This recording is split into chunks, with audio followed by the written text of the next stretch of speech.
I was only 6 years old when they led me to the bush. Too young to know what it all entailed, I walked lazily towards the waiting women. Deep within me was the desire to be cut. For pain was my destiny. It was the burden of femininity. So I was told. But still, I was scared to death. I am a survivor of female genital mutilation. I still recall that day as if it was yesterday. Nobody forgets. 6 of us were lined up to be cut, and I was the last among the 6. I watched as they wailed, and all I could hear was their wails. The waiting was too long for me, the anticipation of pain too sharp. But I still waited because I had to undergo FGM anyway.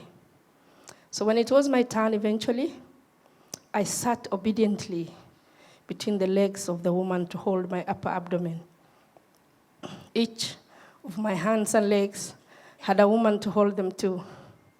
I was stretched apart, and under the tree, behind the administration police camp in my village of Sakajanai, the cutting began.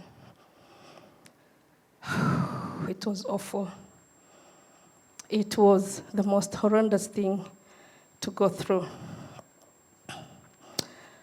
I might have been told it would be painful, but nothing prepared for me what it was eventually. Nothing, and no one could. Picture this. They cut the clitoris, the whole of it, the labia minora, all of them, and parts of the labia majora. And then the legs are tied together for 2 weeks or more. What happens when 2 wounds are conjoined? They heal together, thank you, to form a covering over the vulva. And that is what is called infibulation. The cutting was painful, but the immediate after is what I always recall. In my community, it's called hamfafa. You know, that time when the nerves pick the pain. You can imagine, no words can describe. It's like a million insects being in there. And blood gushed and formed around me. I still recall the smell of that blood. And today, when I smell blood, my mind goes back to that same spot where they left precious part of my body for the ants to eat. I come from a community that buries human parts because they're considered sacred, even when we cut our nails and hair. But imagine, for the parts from my genitalia, there was no decent burial for them. Ladies and gentlemen, the drop of urine, it was agonizing, excruciating. Urine is acidic. Now imagine acid on the wound that I have just described. The burning would continue for hours. There was no way of washing, no way of fanning, because your legs had to remain closed for 2 weeks. In the end, just like the resilient beings we are, we healed and went about life. I was brought up knowing that FGM was Islamic, that every other Muslim girl was cut. Only the type differed, that my community did a bad type, but there was this mild type that was Islamic. So while at Moi University, when I had a conversation with an Indian friend of mine about FGM, I, as a matter of fact, told her, well, you see, us guys are not cut like you guys. And then I went on to describe what I thought was her cut and what was my cut. I could see my friend's eyes pop, her mouth wide open, And she was like in shock. She didn't understand what I was talking about. Why was I insinuating she was cut? And you can imagine the shock on me. I mean, how? How are you a Muslim if you're not cut? And she was like, Muslims are not supposed to be cut. In fact, people who believe in God don't cut. It's only savages who cut.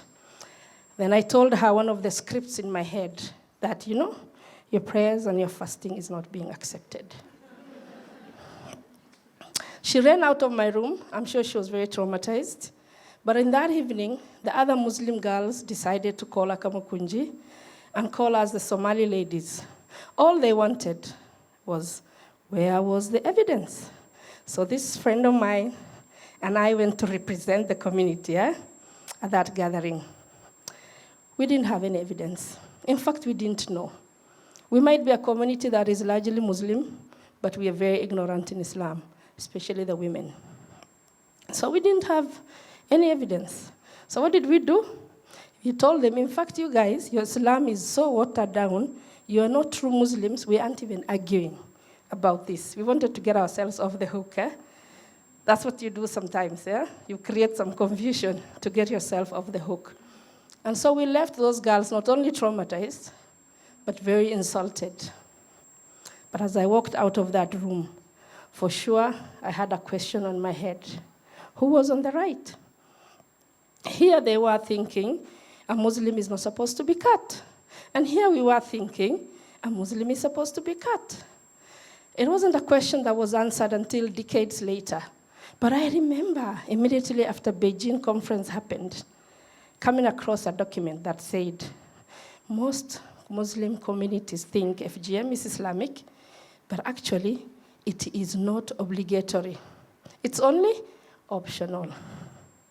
That was a turning point, but it also marked a moment of a lot of questions for me.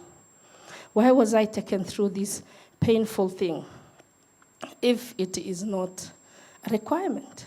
Why was I subjected to this painful ordeal if it's not Islamic?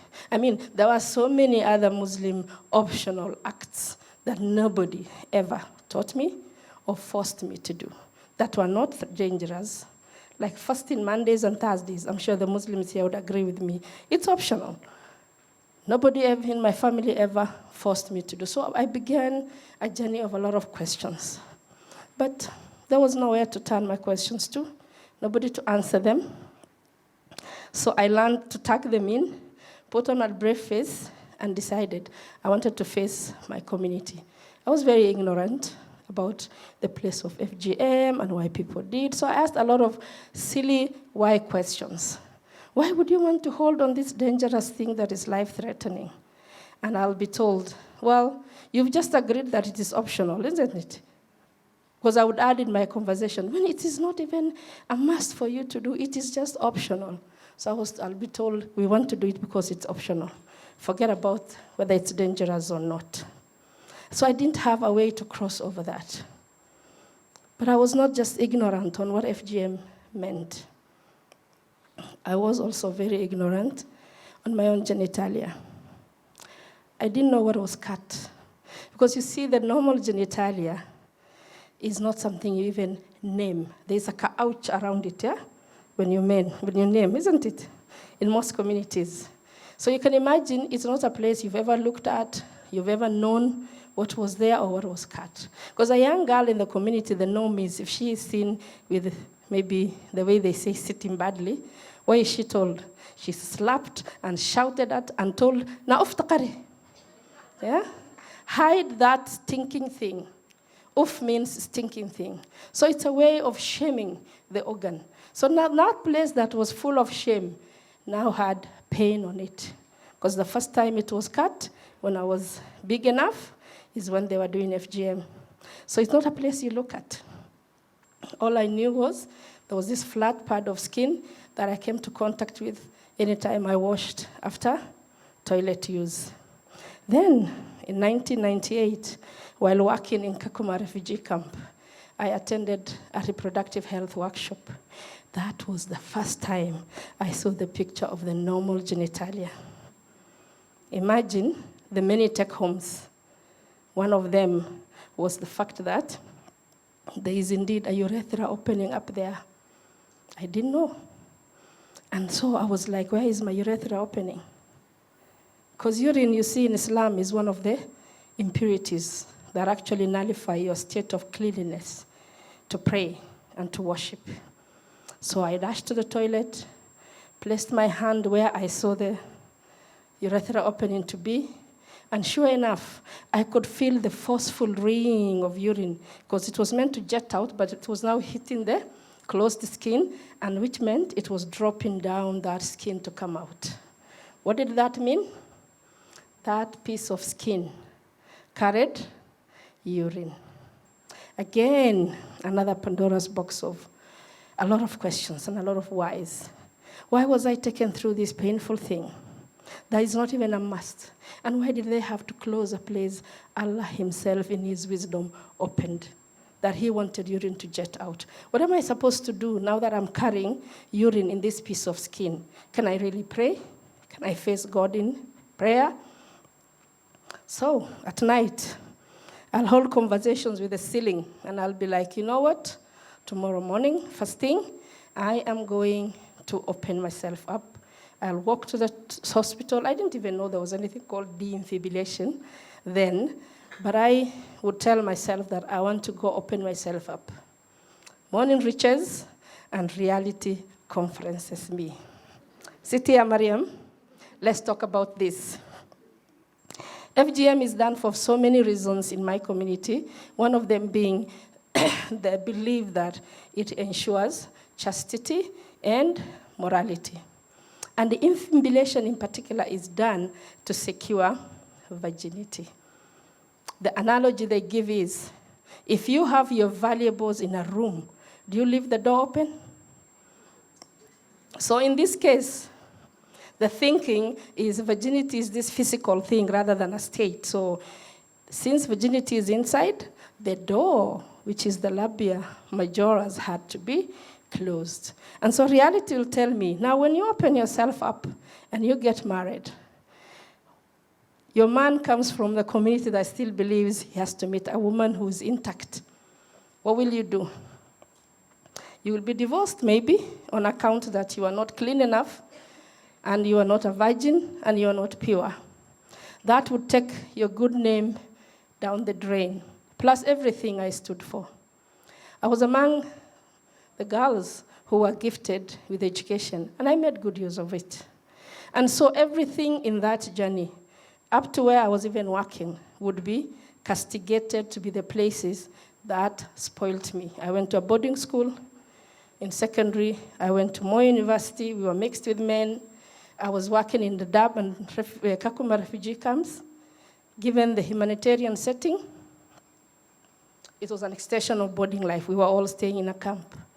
So all these places will be castigated to be where I got spoiled. And so the next girl might be denied any of those opportunities. I'll agree with reality and decide to go on with my life.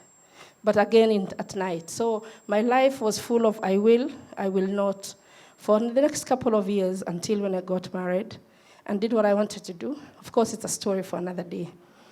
But amidst everything, I still wanted to do something about FGM. FGM was the one thing that would halt me on my tracks, and I would immediately get into conversation with Allah. Ya Allah, show me what you want me to do about this thing, and I will immediately take up. And when a position was presented, a program officer position to work with the Population Council in Wajir, specifically educating the community on the abandonment of FGM, you know what I did? I embraced it and I grabbed it and I gave it my all. That is one place where my capacity was built, so I was no longer asking those silly questions. And coupled with my passion, we crafted a religious-oriented approach because we really wanted to question, was there anything optional about FGM in Islam? There's none. That was the most liberating piece of information. So now I had a lot of vigor and a lot of energy. And a heart-wrenching journey began. FGM is very emotive for me, it's very personal. So there were highs and there were lows. This was a journey my mom decided to call the journey of bag year, bag win. Small bag, big bag, because I used to do a lot of travels in the country and outside the country, just sharing information, networking on FGM. Pop Council was the one-stop shop for FGM information in this country. And I was some sort of a celebrity everywhere else, but not in my own home. Because my mom would ask me why I had chosen to just embarrass her. How can all my education now turn to traveling with a bag year and bag win, and all I was doing, and she'll hold the tip of her small finger against her thumb to say, all you do is talk about this small, little, insignificant thing, kintir, the clitoris. She totally didn't get it. I had no way of really tackling that. So what I did is, as always, tucked in, put on my brave face, and decided to go on, especially because I thought I actually had an ally in the family. My much older sister. I mean, we'll discuss about FGM, how it was for her. We'll even talk about the unspoken of sex, enjoyment, and orgasm. Yes, we did. And I thought she was totally sold onto the no FGM campaign until she gave me the most devastating call ever. This day, I'm coming back from the field. I've been in Wajir for 2 weeks. And so I'm carrying my small bag and my laptop bag, and the phone rings. And I pick, and she's like, guess what we've done? Today we cut so and so and so and so and so and so. She mentions her granddaughters.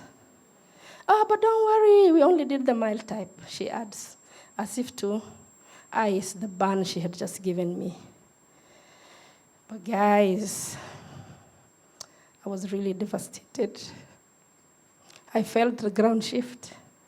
I felt I was so alone. I really felt like I was all of a sudden naked in a market. Like I didn't have the pillar to lean on.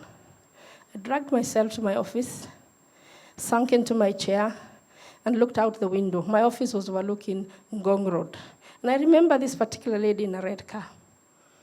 And although she might have been going to Kenyatta National Hospital, or she might have been even going to the city mortuary, my mind decided she was going for a date. Yes, my mind decided she was going for a date. So I remember being very envious. Well, not because of the supposed date, but because at that very moment I felt she had everything together. And like me, whose world had just shuttered down. And like me, who was in this job that nobody seemed to understand. Not my mom, not even my ally sister. I mean, how could I convince people in Wajir if I wasn't even able to convince my own family? And so a lot of questions in my head. But that day, I allowed myself to cry. I cried it all out. I think before that day, I never really used to talk about the pain around FGM very personal. So I gave myself permission to cry because of being taken through a very painful ordeal, to cry because of the fact that I wasn't able to save my nieces and other relatives. I decided to cry because of the fact that FGM was going on even at that very moment, regardless of the efforts that we were putting in. I was leaving behind a 3-year-old son, traversing the distance between Nairobi and Wajir on road. There were no planes then. Just with that one message to my people, that FGM needed to end and they needed to protect their daughters. But here I was. Who would believe me? And that day I relived everything I was actually taken through. And I penned it down in a painful poem called The Cut. It's on the internet. It's my gift to humanity. You can Google it and make use of it. But as always,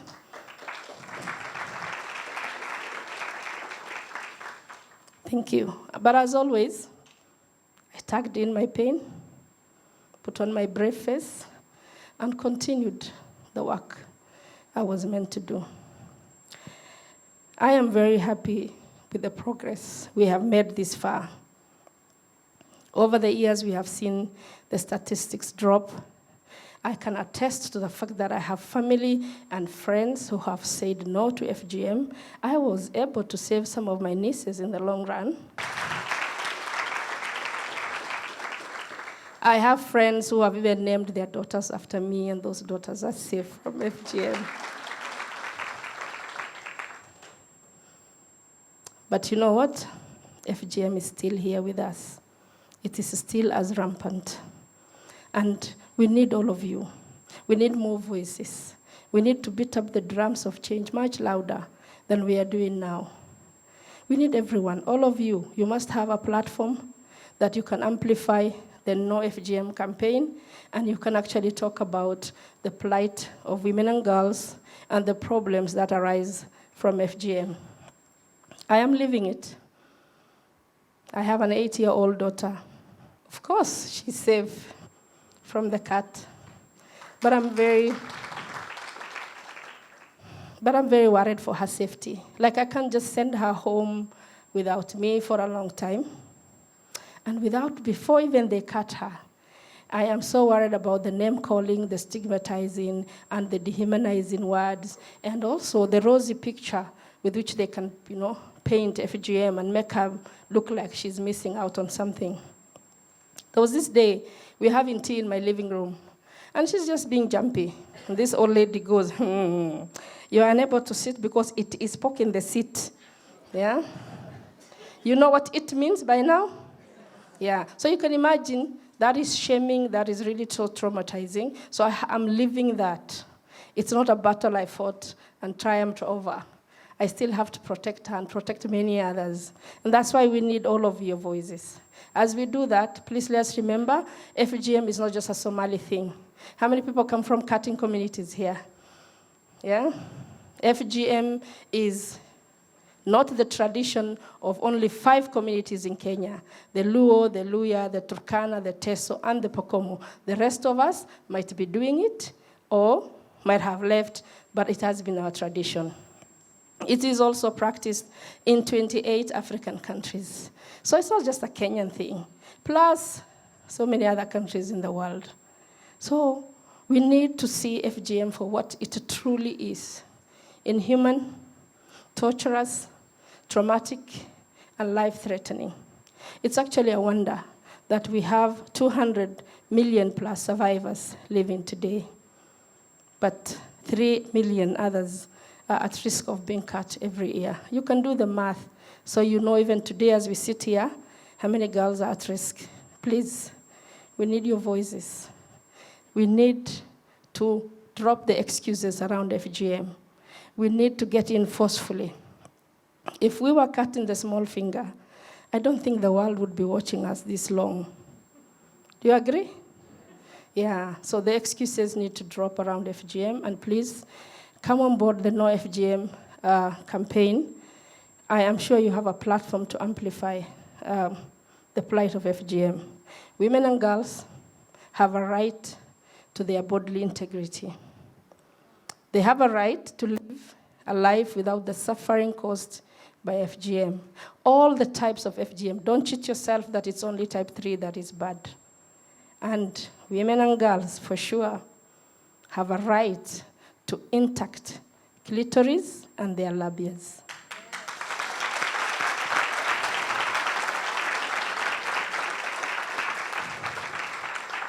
This is my commitment to humanity. I hope it can be yours too. Until every girl is safe from FGM, it's a luta continua.